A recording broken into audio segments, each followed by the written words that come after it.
Pemirsa, terima kasih pian masih bersama kami. Berita selanjutnya, Mahabarakan.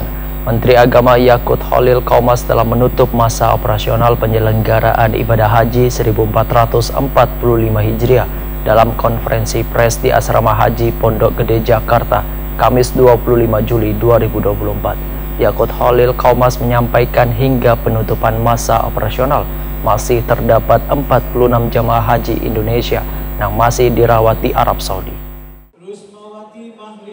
Menteri Agama Yakut Khalil Qaumas telah menutup masa operasional penyelenggaraan ibadah haji 1445 Hijriah dalam konferensi pers di Asrama Haji Pondok Gede Jakarta, Kamis 25 Juli 2024. Yakut Khalil Qaumas menyampaikan hingga penutupan masa operasional masih terdapat 46 jamaah haji Indonesia yang masih dirawat di Arab Saudi.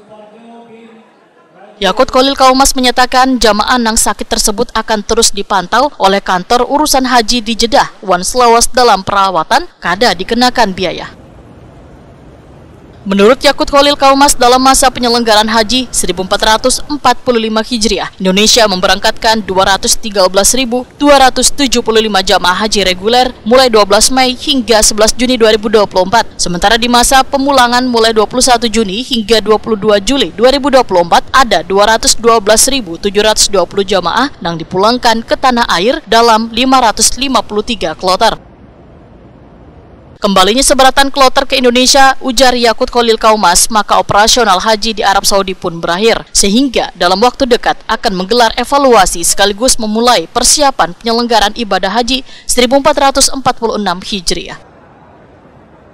Yakut Khalil Qaumas menjelaskan bahwa penyelenggaraan haji tahun 2024 berjalan sukses dan lancar. Sabarataan fase penyelenggaraan ibadah haji berjalan baik, mulai dari pemberangkatan, puncak haji hingga pemulangan. Haji 2024 ini sukses dan jauh lebih baik dari tahun-tahun sebelumnya. Ada sejumlah indikator yang kami formulasikan dengan skema 435. 435 itu 4 perdana di Haji 2024, 3 pengembangan ekosistem potensi ekonomi haji, dan 5 inovasi haji 2024.